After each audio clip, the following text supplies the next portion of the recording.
On va lire dans 1 Roi chapitre 5 et verset 15. Alors c'est dans la version Semeur. Si vous avez une version plus traditionnelle comme la Louis II, la Nègre, ça sera 1 Roi 5 verset 1. Si vous êtes déjà perdu, vous lisez à l'écran avec moi, ça sera plus simple. Suivant les versions, parfois le découpage des textes n'est pas le même. Et ça c'est propre aux livres historiques du reste, ou des fois dans les psaumes. Alors la Semeur, c'est 1 Roi 5, 15. Voilà, c'est sous les yeux, sous vos yeux. Et nous allons faire notre lecture. Nous sommes toujours avec Salomon, et là nous allons commencer à rentrer un peu dans le vif du sujet, c'est-à-dire le temple, la construction du temple de l'Éternel. Hiram, le roi de Tyr, qui avait toujours été un allié de David, envoya des ambassadeurs auprès de Salomon quand il apprit qu'on l'avait établi roi par l'onction pour succéder à son père. Salomon envoya des messagers à Hiram pour lui dire « Tu as toi-même connu David mon père. Il n'a pas pu construire un temple pour l'Éternel son Dieu, parce qu'il a dû livrer des guerres au peuple qui l'entourait jusqu'à ce que l'Éternel ait fini par les lui soumettre. Maintenant, l'Éternel, mon Dieu, m'a accordé de vivre sans être inquiété d'aucun côté et sans plus avoir à redouter ni l'adversaire, ni menace de mauvais coups. À présent, j'ai décidé de bâtir un temple en l'honneur de l'Éternel, mon Dieu, conformément à ce que l'Éternel a déclaré mon père David. C'est ton fils que je te donnerai pour successeur au trône qui construira un temple à mon honneur. Maintenant donc, veuille donner des ordres pour qu'on coupe pour moi des cèdres du Liban. Mes ouvriers aideront les tiens, et je te paierai le salaire de ceux qui travaillent selon ce que tu fixeras. Car tu sais qu'il n'y a personne parmi nous qui sache couper les arbres comme vous, les Sidoniens. » Lorsque Hiram reçut le message de Salomon, il s'en réjouit fort et déclara « Béni soit aujourd'hui l'Éternel qui a donné à David un fils plein de sagesse pour gouverner ce grand peuple. » Puis il envoya cette réponse à Salomon. « J'ai bien reçu ton message. Je ferai tout ce que tu désires et je te fournirai le bois de cèdre et de cyprès nécessaire. Mes ouvriers transporteront les troncs d'arbres du Liban à la mer. Ils les assableront en radeaux que je ferai remorquer jusqu'à l'endroit que tu me désigneras. Là, je les ferai disjoindre et tes hommes les prendront en charge. Quant à toi, tu pourras répondre à mes désirs en fournissant des vivres pour le personnel de mon palais. » Ainsi, Hiram procura à Salomon autant de bois de cèdre et de cyprès qu'il en désirait. De son côté, Salomon livrait chaque année à Hiram 6000 tonnes de blé, 9000 litres d'huile d'olive de première qualité pour approvisionner son palais. Selon sa promesse, l'Éternel avait donné de la sagesse à Salomon, de sorte qu'il sut vivre en bonne harmonie avec Hiram, et ils conclurent ensemble une alliance. Le roi Salomon recruta dans tout Israël 30 000 hommes de corvée. Il les divisa en 3 groupes de 10 000. Chacun d'eux passait à tour de rôle 1 mois au Liban et 2 mois à la maison. Adoniram était le responsable en chef de ces corvées. Salomon employait aussi 70 000 hommes pour les transports et 80 000 tailleurs pour extraire les pierres dans la montagne. 3300 contremaîtres subordonnés au préfet de Salomon surveillaient les travaux de tous ses ouvriers. Le roi ordonna d'extraire de grands blocs de belles pierres qui devaient être taillées pour servir de fondement au temple. Les ouvriers de Salomon et ceux de Hiram, aidés par des spécialistes de la ville de Byblos, se mirent à les tailler et à préparer les bois et les pierres pour la construction du temple. Et le chapitre qui suit, je lirai que le verset 1, 1 Roi 6, 1. Le roi Salomon commença la construction du temple en l'honneur de l'Éternel 480 ans après la sortie des Israélites d'Égypte, soit la 4e année de son règne sur Israël, au 2e mois, le mois de Ziv. Amen. La lecture est un peu longue, mais qu'est-ce qu'elle est intéressante. quand on commence à regarder les choses et l'ampleur du... Alors, il n'y a rien de péjoratif dans le mot que je vais utiliser, mais du chantier, quoi. C'est un chantier, hein. Ceux du bâtiment ont l'habitude d'employer ce mot, c'est un chantier. Mais quand on voit comment les choses, la tournure que les choses prennent, on sait, et ça on le verra plus tard, que la construction se fera en très très peu de temps finalement. Vu le chantier et vu les moyens qu'ils avaient, quand même on se dit, ils ont fait fort. Hein. En 7 ans et demi, c'est très peu, hein. 7 ans et demi, pour élever le temple, il faudra, et c'est dit dans le dernier texte, parce qu'on sait que la construction commencera la 4e année du règne de Salomon. C'est-à-dire, il règne pendant 4 ans, mais pendant 4 ans, il ne fait rien. Entre guillemets, il ne fait rien. En fait, ces 4 ans sont les temps de préparation, les préparatifs. Il rentre dans la préparation de son père qui, lui, a fini son règne en commençant les préparatifs. Mais il ne les a pas finis. C'est Salomon qui les finira. Il faudra 4 ans de préparatifs en organisant un peu le chantier. Et quand on voit le personnel utilisé, les ouvriers, la main-d'œuvre, alors je ne sais pas si vous avez compté rapidement avec votre tête, là, les chiffres qui sont donnés, mais on est avec un chantier. Donc, après, il est éparpillé, il est éclaté, le chantier. Il y a ceux qui sont sur Jérusalem, il y a ceux qui sont dans les montagnes, il y a ceux qui sont au Liban, il y a des rotations, bon, ça prend pendant 4 ans tout ça, mais ils sont, alors grosso modo, précisément, 183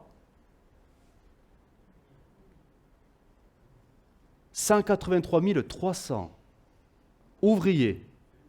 Ça fait du monde. C'est impressionnant le monde.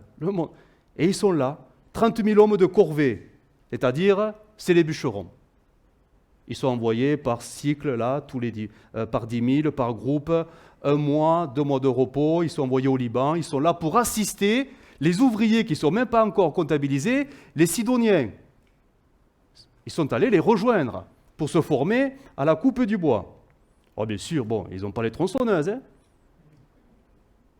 70 000 hommes pour le transport. 80 000 tailleurs de pierre. Et quand on sait les blocs de pierre qu'ils ont extraits, quand on s'intéresse un peu, parce qu'on a quand même les fondements du temple encore, hein. Bon, nous, pas nous, mais là-bas, à Jérusalem, hein. On a le soubassement, mais les pierres en dessous, celles qui sont vraiment... alors, on a les mesures, les côtes. Regardez les blocs que c'est. 9 mètres de long sur 2 mètres de haut. Ce sont les pierres qui sont en dessous du soubassement. Et après, il y aura les pierres qu'on voit encore, qui, elles, sont un peu plus petites. Mais bon, c'est quand même... ils n'ont pas les outils que nous, on a aujourd'hui, les scies circulaires, là, les engins et tout, pour couper tout ça. Et il n'y a pas tout ça, hein. Il n'y a rien. Et après, il faut le transporter. Les troncs d'arbres du Liban, les bois du Liban, quand on réalise le travail que cela demande, alors j'ai vérifié parce que du Liban jusqu'au port de Jaffa, c'était transporté, les troncs étaient liés, on mettait ça à la mer, tel un gros radeau, et on amenait ça. Mais en fait, il y avait 200 km à faire. 200 km. Ça arrivait à Jaffa, donc en Israël. Là, il y avait un relais, il fallait défaire tout cela, et il fallait continuer le transport sur 40 km. Oh, c'est rien, 40 km. Mais quoi, on n'a pas de camion, de semi-remorque pour les porter, pour arriver à Jérusalem. C'est énorme, on ne réalise pas. Hein. Et tout ça, ça a duré pendant 4 ans, où tous ces ouvriers vont travailler la matière première, la pierre, le bois. Ils vont tout préparer pour que quand ça arrive à Jérusalem, tout n'est qu'à être, et c'est là que c'est extraordinaire, qu'un grand assemblage. Parce qu'il y a quelque chose de particulier sur ce chantier, de très très particulier, c'est que sur le chantier à Jérusalem, on n'entendra aucun bruit d'outils. C'est écrit dans 1 Roi 6, je le lis. lorsqu'on édifia le temple, on n'employa que des pierres déjà entièrement taillées, de sorte que pendant la construction, on n'entendit aucun bruit de marteau, de pic ou d'autres instruments de fer dans le temple. Tout était déjà préparé, voilà, comme des Legos, et après on emboîtait les choses pour que le temple se construise, s'élève. C'était quand même, quand on y pense, ils ont fait fort, ils ont fait fort. La chose paraît tellement incroyable que, alors là j'ai creusé, mais j'ai cherché, c'est quand même bon, pour la culture générale. Hein. Dans l'islam, dans le Coran, il y a les sourates qui correspondent, hein, je l'ai sous les yeux. Du moins, ils affirment que si ça a été possible, c'est parce que Salomon avait des pouvoirs magiques. Et pas les moindres. Salomon aurait trouvé une bague, une grosse chevalière, là, qui lui donnait le pouvoir de contrôler le vent. Voilà, ça faisait accélérer les choses parce que le vent soufflait. Voilà. Mais ça va plus loin. Il avait le pouvoir et l'autorité de contrôler, alors pour nous on dirait des démons, mais eux, dans le Coran, ils disent des djinns. Djinn, c'est l'équivalent de démons en arabe. S'il y avait en Égypte, ils nous le confirmeraient, les djinns. Donc, c'était les démons, les esprits, qui ont construit le temple de l'Éternel. Dans cette approche qui est dans le Coran, c'est David qui a commencé à construire le temple, il est mort, et Salomon, pour honorer son père, finira de construire le temple. Mais comme ça s'est construit de manière un peu particulière, sans le bruit d'outils, ce sont les esprits méchants, qui lui étaient soumis, il les contrôlait, qui ont érigé, construit le temple de l'Éternel. Voilà, vous trouverez ça, si vous voulez vérifier, c'est dans la sourate 34:12 à 13. Je ne vais pas vous le lire, on va rester dans la Bible. Hein. Ce que je retiens pour nous dans tout cela, c'est que le texte qu'on a lu met en avant trois acteurs majeurs pour la construction du temple. Le premier, c'est par qui tout a commencé. C'est David. Ben oui. David, finalement, c'est l'initiateur. C'est lui qui a eu l'idée en premier.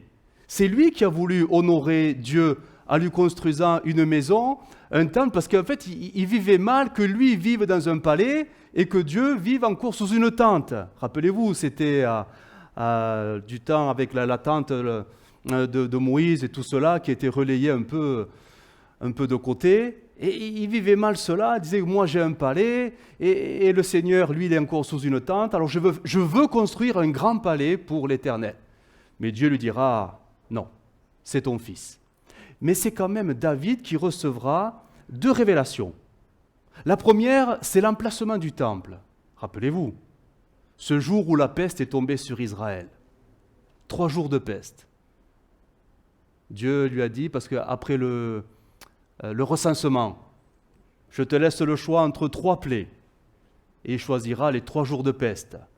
Et à un moment donné, il va faire un sacrifice, parce qu'il verra l'ange de l'Éternel avec l'épée qui frappait sur Jérusalem. Il fera un sacrifice, et c'est à cet endroit même que le temple sera construit. Donc c'est le mont Morija.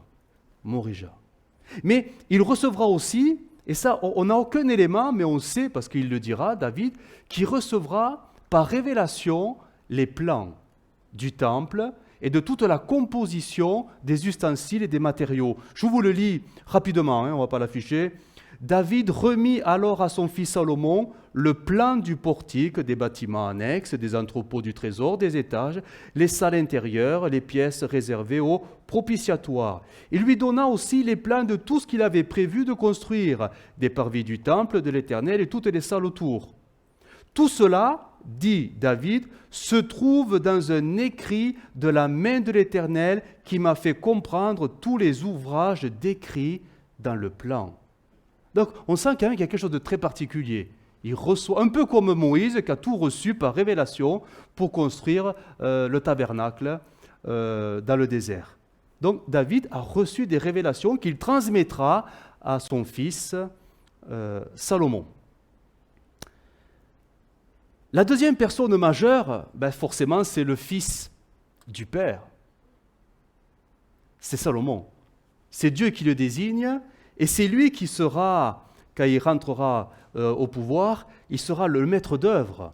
C'est-à-dire celui qui va mettre en place le chantier. Si on peut dire que David, c'est le grand architecte, le maître d'œuvre, ce ne sera pas lui, c'est le fils. C'est lui qui va mettre en place et lancer le grand projet de son père. Et le troisième personnage, on ne le voit pas encore, mais c'est Huram-Abi.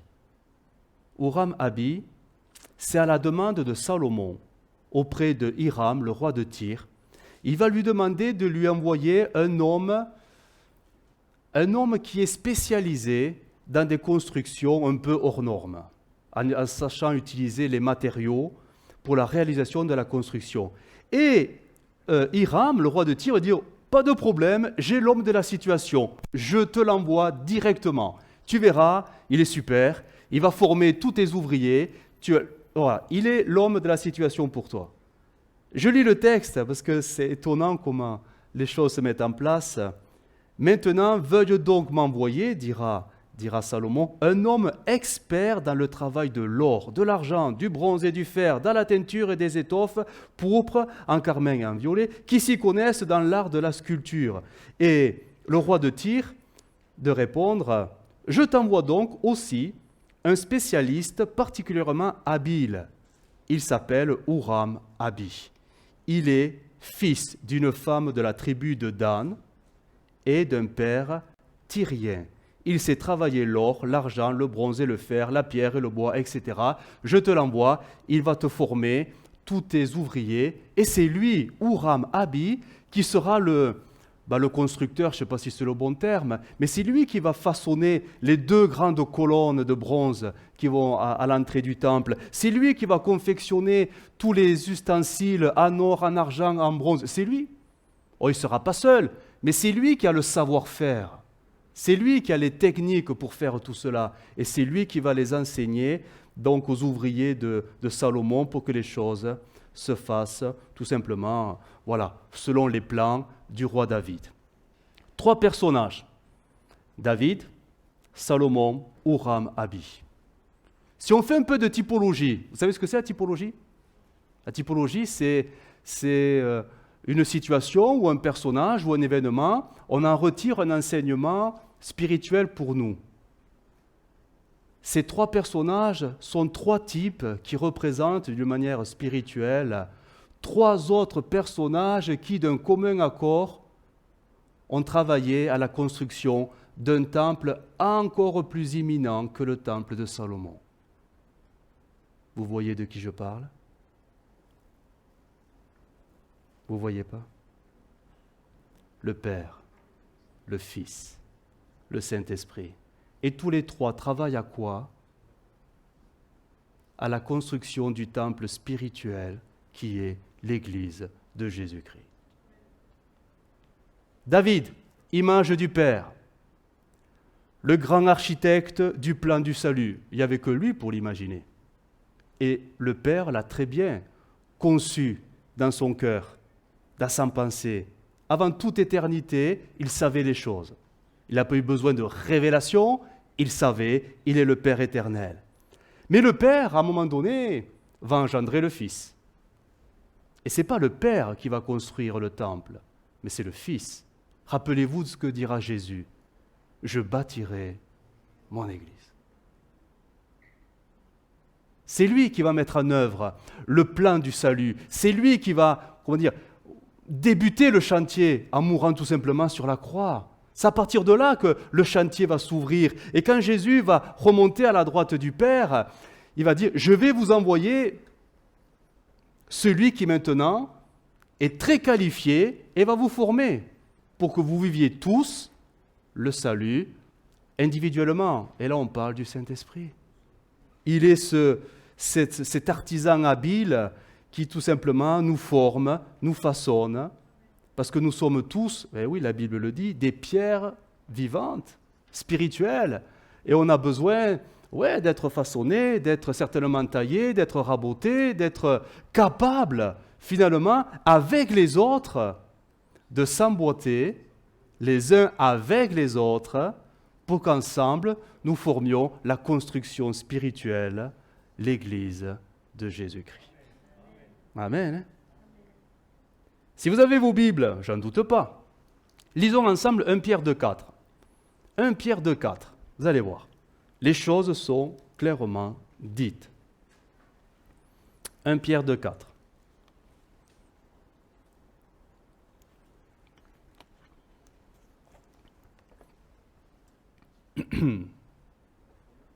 Oh, tu peux, oui. Ça pourrait aider. 1 Pierre 2,4. Approchez-vous de lui, pierre vivante, rejetée par les hommes, mais choisie et précieuse devant Dieu. Et là, le verset 5.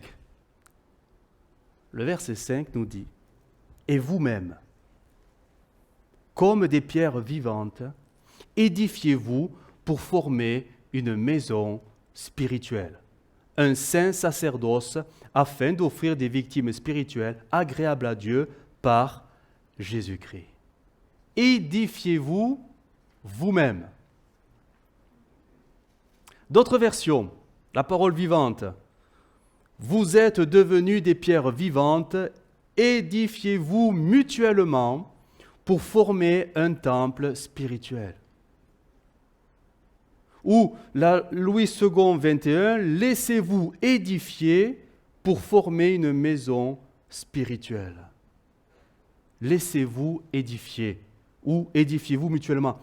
On retrouve cette notion, comme du reste sur le chantier du temple de Salomon. Les pierres, les poutres, tout était travaillé à l'extérieur et il fallait que tout s'assemble, se coordonne d'une manière calculée. Aucun bruit d'outil pour rattraper ce qui avait été loupé. Tout était préparé en amont. Dans les carrières des montagnes pour les pierres, les Sidoniens faisaient les planches, tout ça, tout ce qu'il fallait. Et quand tout arrivait à Jérusalem, c'était qu'un grand assemblage. Et là, Pierre, en fait, je ne sais pas s'il compare avec le temple, mais on sent quand même qu'il y a quelque chose de comparable.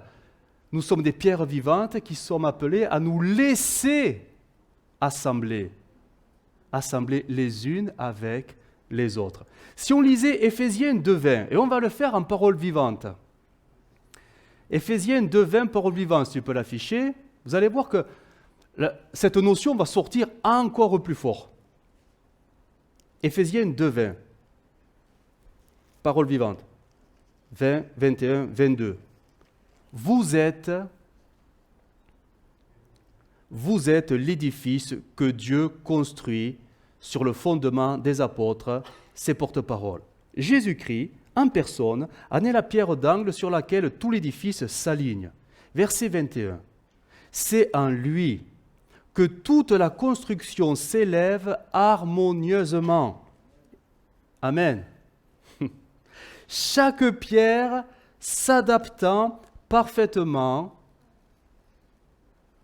à ses voisines, afin d'être un vrai temple consacré au Seigneur.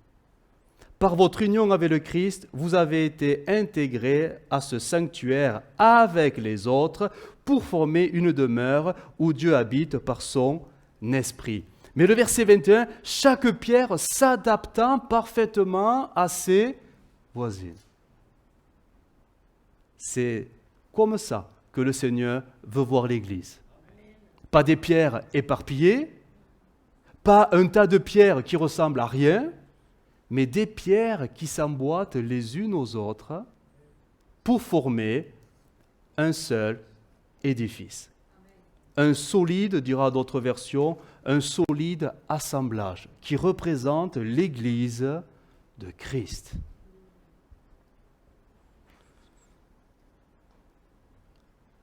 Aucun bruit de marteau sur le chantier de Salomon. Quand on regarde l'Église, bien sûr, il n'y a rien de péjoratif à ce que je vais dire, l'Église est encore un chantier. Ça fait 2000 ans que le chantier a commencé, mais le chantier n'est pas fini. Tant que l'Église ne partira pas, c'est que l'Église a besoin de se construire, de s'édifier toujours plus haut. Mais si du temps de Salomon, il n'y avait aucun bruit d'outils, de marteaux, etc., force est de constater qu'aujourd'hui, le seul qui travaille silencieusement sur le chantier du Seigneur, c'est le Saint-Esprit.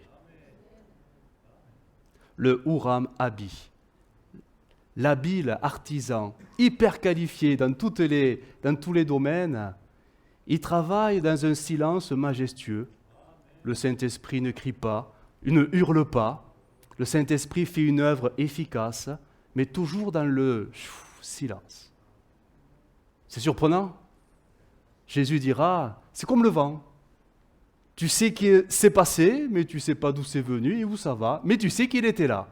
C'est l'œuvre du Saint-Esprit dans l'Église. Et on le sait tous par expérience. On a tous été au contact de cet habile artisan. Il nous a façonnés. Il ne nous a pas crié dessus. Il nous a façonnés avec un but très précis, nous emboîter avec les autres, afin que nous formions un édifice spirituel. Mais ça, c'est le Saint-Esprit. Le problème, c'est les ouvriers. Et les ouvriers du Seigneur, force est de constater qu'ils sont plus bruyants. Pourquoi vous riez? Même les masques me font entendre que vous souriez, qu'il y a un petit ricanement. On fait du bruit quand même, hein? On fait beaucoup de bruit. Les chrétiens font beaucoup de bruit sur le chantier du Seigneur. Alors que, bien sûr, je fais le parallèle avec le chantier de Salomon, il n'y avait aucun bruit. Les ouvriers n'avaient pas d'outils, il n'y avait aucun bruit, tout se faisait sur les directives, tout s'emboîtait, tout était, j'ose dire merveilleux, je ne sais pas, mais efficace, 7 ans et demi à peine. C'est rien, 7 ans et demi pour construire un édifice, mais en plus sans outils, quoi. Surtout pour l'époque, ils n'ont pas les grues, ils n'ont pas les camions, ils n'ont pas les... Il n'y a rien. Il n'y a rien. Et pourtant, ils ont fait un super temple. Hein. On a des illustrations du temple de Salomon, et c'est quand même, c'est pas rien. Hein. Il était aussi beau de l'extérieur, et à l'intérieur, c'était encore plus magnifique, avec tous ces tors-là, façonnés, modelés. C'était quand même impressionnant. C'est vrai que aujourd'hui, l'œuvre du Seigneur, l'Église, elle est belle, mais elle est très belle, l'Église de Jésus. Elle est très belle. Mais que de bruit. Que de bruit. Beaucoup de bruit au contact des uns et des autres. Non? C'est des bruits. Alors j'en ai cité quelques-uns. C'est pas exhaustif. Je peux même me tromper, mais bon, en tout cas, on les a entendus, ici ou là, depuis 2000 ans, hein, depuis 2000 ans, il ne faut pas regarder que nous, hein. Bruit de mécontentement, de contrariété, non, des bruits de murmures, de chuchotements, de rapportage, de colportage, de bavardage, de vaines paroles, de commérage, de critique, de jugement. Et on pourrait rajouter la liste. Beaucoup de bruit sur le chantier. Au milieu, et c'est là tout le contraste, au milieu de ce silence majestueux du Saint-Esprit, qui lui, se bouche les oreilles peut-être, je ne sais pas, mais continue l'œuvre qu'il a commencée depuis 2000 ans. Il ne s'arrête pas. Combien d'ouvriers ont arrêté? Combien d'ouvriers se sont retirés du chantier parce qu'ils n'en pouvaient plus des bruits? Ils n'en pouvaient plus. Le Saint-Esprit, lui, il a continué. Il a continué. Au milieu peut-être de ce raffut, je ne sais pas si le mot est juste et correct, au milieu peut-être d'une vie d'église trop bruyante, il a persévéré, il a continué. Parce qu'il ne regarde qu'une chose, que le plan de Dieu en Jésus-Christ arrive à son terme. Ce que Dieu le Père a voulu, mis en place par Christ à la croix, le Saint-Esprit y travaillera jusqu'au dernier jour, avec les ouvriers qui voudront bien rester sur le chantier. Alors, d'un côté, tout ce bruit, c'est normal. C'est normal parce que l'Église est un chantier, il ne faut pas l'oublier. Personne n'atteint la perfection. Quelle est la pierre la plus parfaite au milieu de nous? Elle n'existe pas. On n'a pas fini. Donc, c'est normal qu'il y ait du bruit parce que le chantier, il n'est pas achevé. Mais d'un autre côté, force est de constater que nos bruits nous font perdre du temps aussi. Le Seigneur l'a dit, plutôt Pierre le dira dans l'Écriture, dans Parole vivante, 2 Pierre 3,12, « Vivez dans l'attente de l'avènement du jour de Dieu, et en même temps, travaillez pour en hâter sa venue. » Travaillez pour en hâter, faire venir plus vite la venue du Seigneur. C'est étonnant, hein? Parce que nous, on voudrait que le jour du Seigneur revienne plus vite. Je pense qu'on est tous d'accord, hein? Mais est-ce qu'on y travaille? Parce qu'on ne peut pas faire en même temps du bruit, c'est-à-dire avec les outils presque se taper dessus, à côté, et en même temps travailler à ce que le jour du Seigneur arrive plus vite. Certainement qu'il y a dans la vie d'Église, mais d'une manière générale, je ne parle pas forcément de nous, mais dans la vie des Églises, beaucoup de tapages inutiles qui finalement peut-être retardent même la venue du Seigneur. Au lieu de travailler aux âmes perdues, on se tape un peu dessus parce que ça fait encore plus de bruit. C'est triste, hein? Mais je voudrais vous donner là rapidement 5 conséquences de nos tapages un peu trop brillants dans la vie d'Église. C'est parce qu'il y a du bruit qu'on passe à côté des choses que Dieu avait préparées, certainement. C'est parce qu'il y a du bruit qu'on ne fait pas ou on ne fait plus ce à quoi Dieu nous a appelés, parce qu'on est occupé ou parce qu'on n'entend plus à cause du bruit. C'est terrible le bruit, hein? C'est terrible. Alors, 5 conséquences, très simplement. La première conséquence de nos tapages, la vie d'église un peu brillante, c'est que nous attristons forcément le Saint-Esprit. S'il y en a un qui travaille dans le silence, c'est bien le Saint-Esprit. Et quand il voit les ouvriers dans le bruit, ça fait un décalage. Et le Saint-Esprit est attristé. Et nous savons que la Bible le dit, n'attristez pas le Saint-Esprit. Souvent, on cite ce texte d'Éphésiens 4,30 pour parler de la tristesse du Saint-Esprit, c'est vrai, quand on lui résiste, etc., c'est vrai. Mais je pense que parfois, sa tristesse peut aussi devenir colère et irritation. Ça vous choque? Que le Saint-Esprit se mette en colère? C'est biblique de dire ça?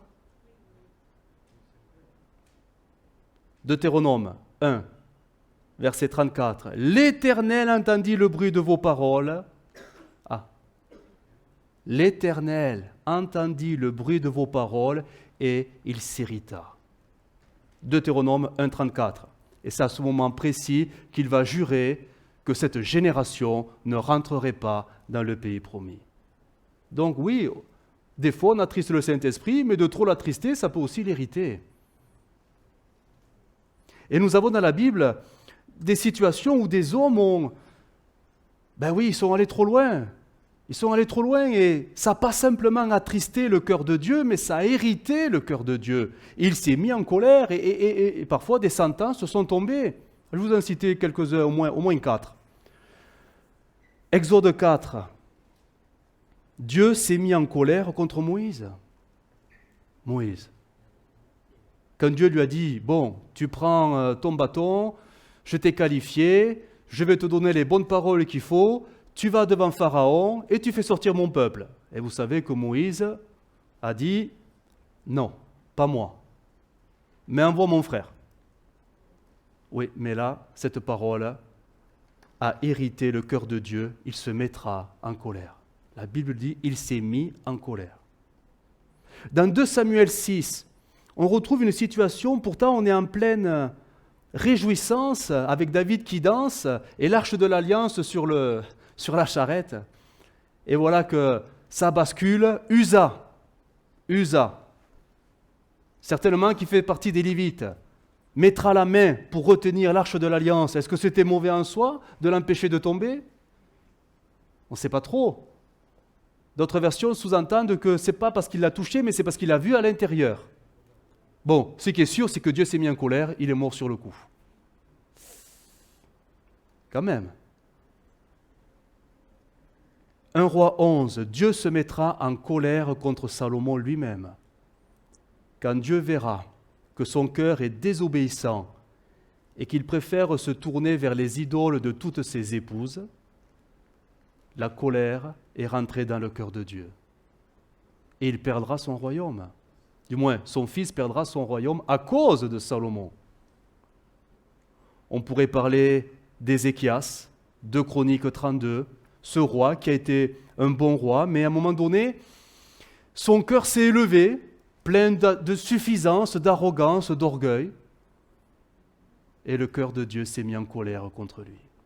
Donc oui, Dieu est amour, bien sûr, Dieu est très bon, bien sûr, Dieu est patient aussi, mais Dieu parfois il sait se mettre en colère.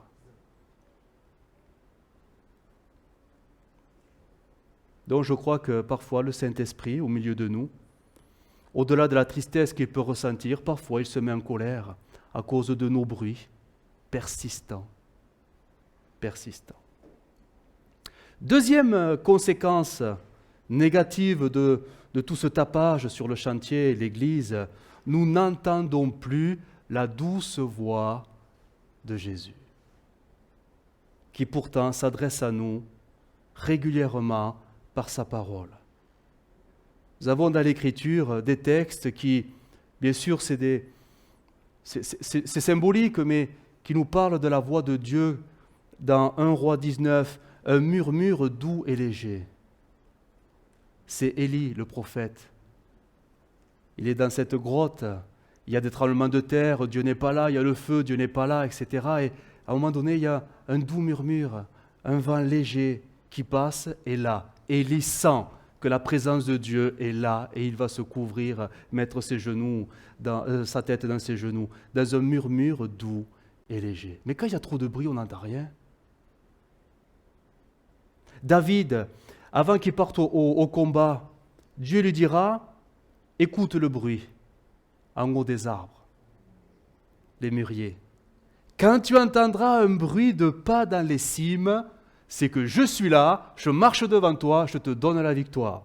Et une autre version a traduit un bruissement. Un bruissement. Et ce n'est pas un son de cloche, hein? Un bruissement. Présence de Dieu, elle est là. Tu suis l'Éternel dans le combat. Je crois que le Seigneur, il est au milieu de nous et chaque fois qu'on se rassemble, il est au milieu de nous. Mais la Bible dit, il ne va pas crier. Il ne va pas élever la voix, il ne va pas taper du poing sur la table, il est là. Il est là et rappelez-vous même de Jésus qui dira que celui qui a des oreilles entende ce que l'Esprit veut dire à l'Église.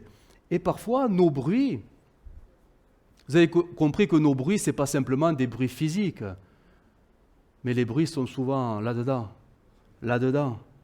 Et c'est parce que c'est là-dedans et là-dedans que ça devient physique autour de nous.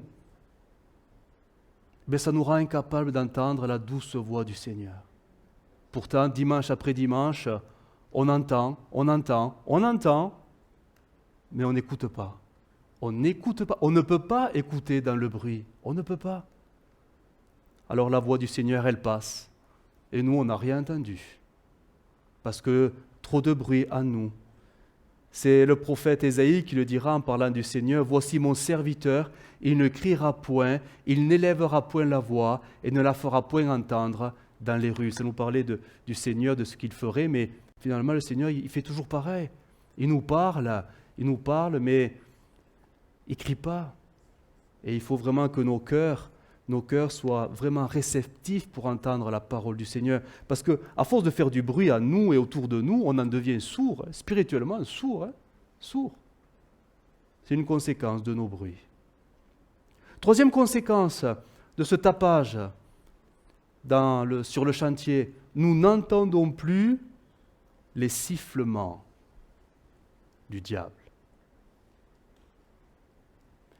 qui, je crois, se délecte de tout le bruit qu'on peut faire. La Bible dit de veiller. Votre adversaire, le diable, rôde comme un lion rugissant. Notre version a traduit « il rôde autour de vous ». Il ne rôde pas là-bas, derrière la plante, autour de chacun. Il est là, il attend.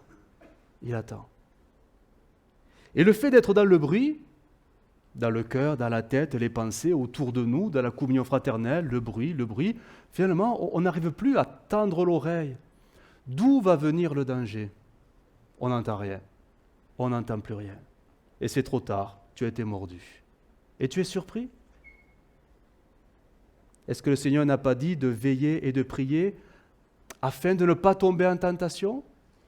Oui, mais au lieu de veiller et de prier dans le silence, entre dans ta chambre et la prie. On fait du bruit. Voilà, on fait du bruit. Les uns avec les autres, les uns sur les autres, on fait du bruit. Et on n'a pas vu l'ennemi, et c'est trop tard.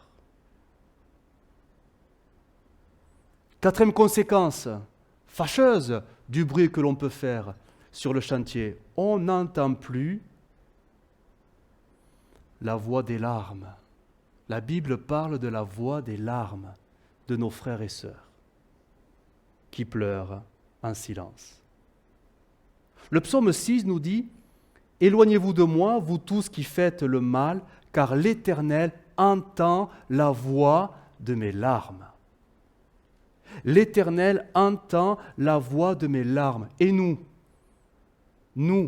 qui nous disons frères et sœurs dans le Seigneur, est-ce que nous arrivons à encore entendre la voix des larmes, parfois, de nos frères et sœurs qui pleurent en silence? C'est sûr, des fois, avec tout ce bruit, on n'entend plus rien. Mais si on tend bien l'oreille, on va s'apercevoir que tout le monde n'est pas forcément dans la grande joie du Seigneur, dans la grande paix du Seigneur.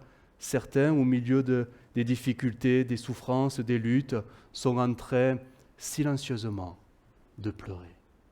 Et ça, on ne l'entend pas, parce qu'on fait trop de bruit.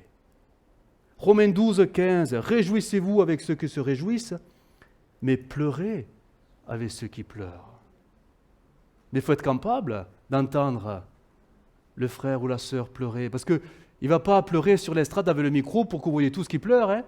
C'est tellement personnel, intime, légitime que ça demande une attention particulière pour savoir qu'un tel souffre.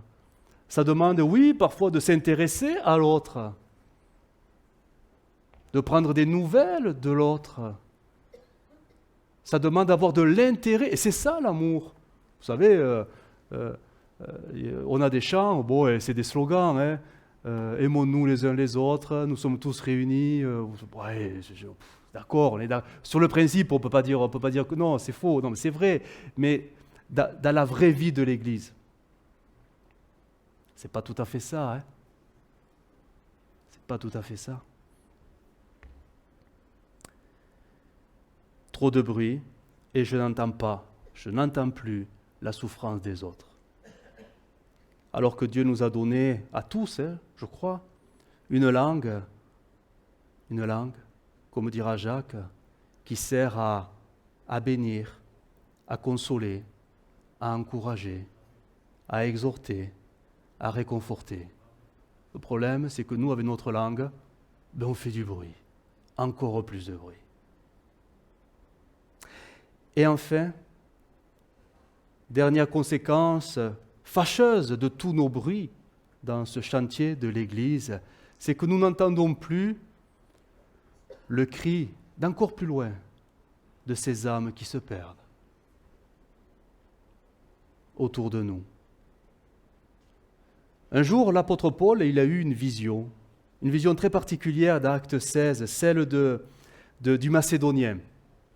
Bon, on connaît le texte, simplement je le lis dans Parole vivante. Un Macédonien se tenait devant lui et le suppliait, viens en Macédoine et secours-nous. Viens en Macédoine et viens nous secourir. Quand on vit dans le bruit, on n'entend plus l'appel des âmes qui se perdent. C'est sûr, certains n'appelleront pas, mais certains cherchent. Certains cherchent de tout leur cœur autre chose que ce qu'ils vivent. Certains cherchent des solutions à leurs problèmes. Certains espèrent en quelque chose qu'ils ne savent pas trop définir. Nous le savons, nous avons les réponses. Le problème, c'est qu'on n'entend pas leurs cris. Parce qu'on fait trop de bruit. Ou comme Jésus le dira un jour aux religieux, ou en parlant de sa génération, vous vous êtes bouchés les oreilles.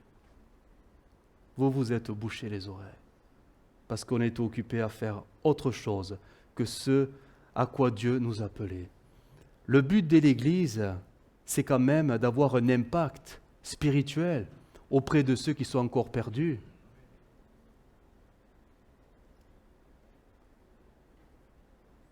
N'y voyez aucun jugement, mais aucun.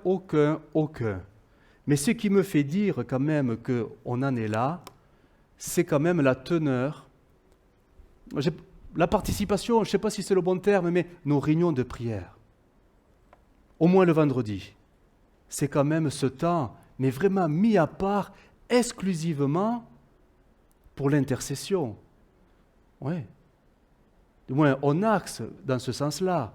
On prie pour les familles, on prie pour les couples, bref, on prie pour ceux qui ont besoin de la grâce de Dieu, on prie pour les âmes qui sont peut-être détournées, qui ont besoin du Seigneur, on prie, voilà, on prie pour ça. Mais je me dis, mais si on entendait leurs cris, mais on viendrait peut-être avec plus de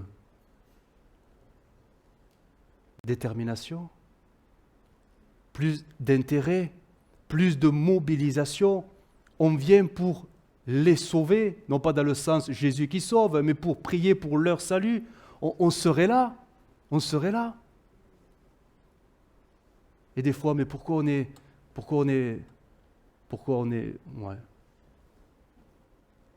on n'entend plus le cri. Peut-être n'entendons plus que le cri du Seigneur qui nous rappelle que c'est les derniers temps, qu'il faut absolument racheter le temps, qu'il faut faire quelque chose, que l'Église a encore quelque chose à faire. Le ministère de l'Église, ce n'est pas d'organiser des agapes. On est d'accord, Ce n'est pas d'organiser des... bref, tout ce que les églises font aujourd'hui, quoi. Du spectacle, du show, du machin bidule. C'est d'avoir un impact spirituel. Ça ne veut pas dire qu'il y aura forcément de la réussite, ça appartient à Dieu. Mais l'intercession, elle appartient à qui? À l'Église. À l'Église. Et même si on aurait prié, intercédé pendant des années, qu'on n'aurait vu aucune âme venir au Seigneur, mais ce n'est pas grave. Parce que Dieu, lui, il nous a vu prendre au sérieux la mission. Il nous a vu prendre au sérieux l'intercession. Il nous a vu, on était là au poste. Il y a une parole dans le prophète, je crois que c'est Ésaïe, ou Ézéchiel, je ne sais plus. Je m'étonne, dira Dieu, je ne trouve personne qui intercède. Je m'étonne, personne ne prend à cœur la situation de mon peuple. Je m'étonne, dira Dieu. Oui, parce qu'on n'entend pas, on n'entend plus. Il y a trop de bruit, et on n'entend plus l'essentiel. J'aurais pu trouver d'autres situations, mais bon, voilà, le but n'est pas aussi de nous accabler, mais c'était pour vous montrer que nos bruits ont forcément des conséquences négatives par rapport à ce que Dieu attend de l'Église. Je parle vraiment de l'Église, je ne parle pas du chrétien en particulier, je parle du ministère de l'Église. Dieu a envoyé les ministères, les docteurs, les apôtres, bref, tous les ministères pour que l'Église soit propre à accomplir son propre ministère. Et son propre ministère, finalement, il est double, celui de s'édifier mutuellement, mais en vue d'en sauver une multitude. C'est ça le ministère, pas du chrétien, de l'Église. Nous sommes un corps. Et là, personne ne peut dire, mais toi, non. Non, le corps, la main ne peut pas dire au pied, t'es pas joli, tu ne me ressembles pas. Non, le corps a besoin de tous ses membres, un solide assemblage pour tout simplement répondre à l'appel du Seigneur qui est d'aujourd'hui sur terre, s'édifier pour en sauver le plus grand nombre. Mais pour faire ça, il faut être capable d'entendre le Saint-Esprit qui conduit les choses, qui dirige les choses. Dans le bruit, voilà quoi, on n'y arrivera pas, S'il y avait une prière intelligente, elle serait, je la prends pour moi, Seigneur, apprends-moi à me taire. Vous n'avez pas... Ah si, un amen. Seigneur, apprends-nous à nous taire. Apprends-nous à nous taire, pour mieux entendre. C'est Ésaïe 50, verset 4, c'est mon verset de conclusion, je le lis rapidement. Le Seigneur éveille chaque matin, il éveille mon oreille pour que j'écoute comme écoute des disciples. L'écoute est importante. Parce que le Seigneur veut nous parler et l'Église doit rentrer dans son ministère. Mais ce que je dis là, dans un sens général, mais c'est valable aussi on peut le prendre à une échelle beaucoup plus réduite. La famille, le couple. Parfois dans les familles, il y a trop de bruit. La famille Cavalier. Bon, vaut mieux que je cite les miens. Il y a trop de bruit. Et quand il y a trop de bruit, on ne s'entend pas. Et quand on ne s'entend pas, il y a encore plus de bruit. Parce qu'on se dit, en forçant plus, ils vont nous entendre. Et ça ne marche pas comme ça. C'est les voisins qui entendent qu'il y a beaucoup de bruit après. Et après, les voisins, ils ne savent pas ce qui se passe, ils appellent la police. Non, mais c'est pas arrivé, rassurez-vous. Non, c'est l'exemple. Ça peut être dans le couple. Trop de bruit dans un même couple. Tellement de bruit qu'on ne s'entend plus parler. On n'écoute plus l'autre. On ne s'entend plus parler. Et au final, au milieu de tout ce bruit, qu'est-ce que le Seigneur peut nous dire ? Plus grand-chose. Non pas parce qu'il ne parle pas, mais parce qu'on n'arrive pas à l'entendre. Tellement on alimente tous ces bruits. Alors là, quand je parle de bruit, c'est vraiment les bruits dans le cœur, dans la tête, dans les pensées, mais carrément la voix qui... Voilà quoi. Sans parler des mauvais témoignages qu'il y aura après aux alentours. Mais le bruit, c'est terrible le bruit. Le bruit. Le silence. Pour mieux entendre, pour mieux écouter. Le silence. Dans une vie de prière, le silence est important. Parfois même avec Dieu, dans cette relation personnelle avec Dieu, on fait trop de bruit devant Dieu. Avec nos requêtes interminables, qui sont parfois de vaines redites parce qu'on a l'impression qu'on apprend quelque chose à Dieu tous les matins. Vous savez que Dieu le sait déjà. Vous n'allez rien lui apprendre, il le sait. Mais parfois, notre manque de confiance, je ne dis pas incrédulité, si ça y est, c'est fait qu'on rabâche au Seigneur les mêmes choses. Comme si à force de paroles, le Seigneur allait dire, bon allez, je te l'accorde. Non, c'est pas comme ça que ça marche. C'est pas comme ça que ça marche. Oui, je sais, on pense tous à la parabole de la veuve et du juge inique, et c'est une parabole qui montre qu'il faut persévérer. Persévérer dans la volonté de Dieu. Mais nous, parfois, on rabâche au Seigneur des choses qui ne sont pas forcément dans la volonté de Dieu. Et on fait du bruit, beaucoup de bruit, trop de bruit.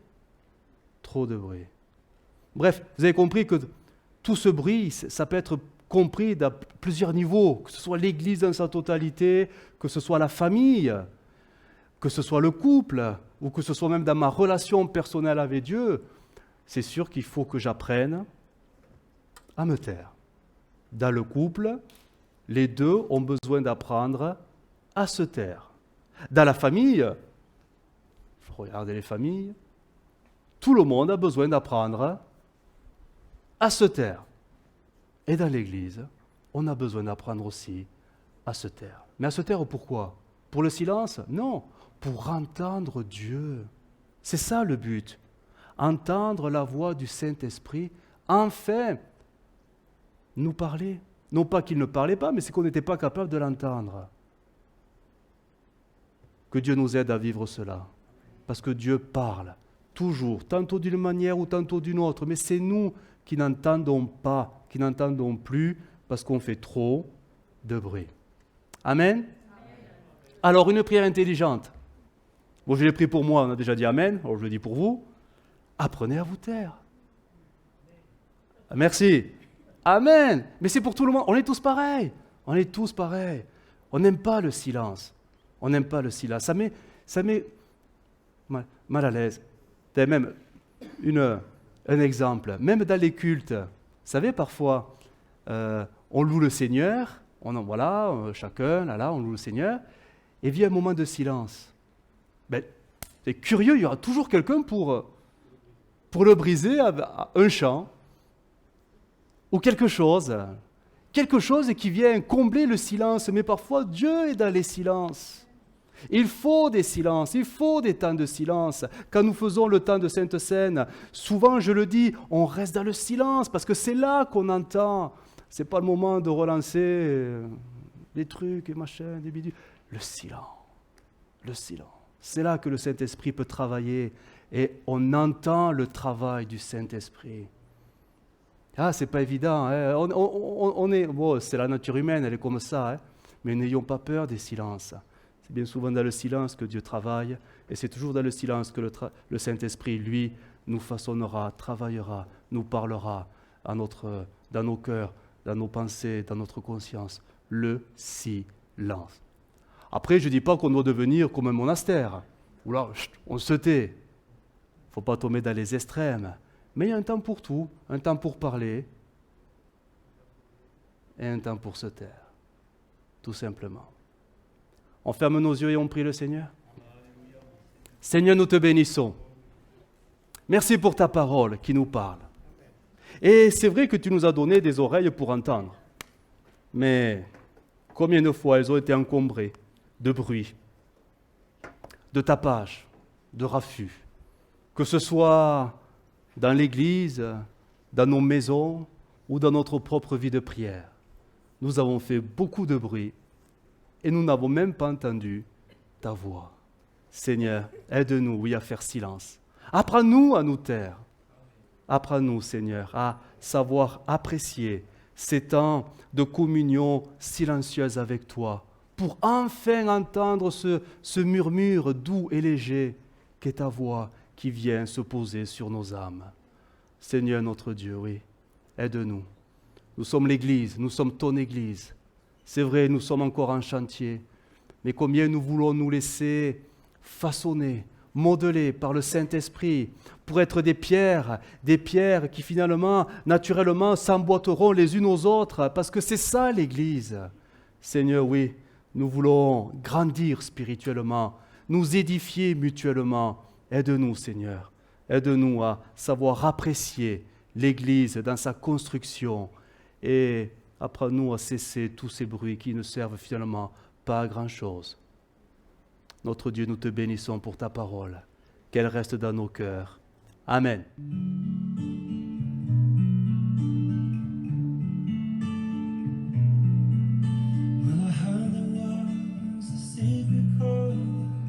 David played and he plays the Lord, but he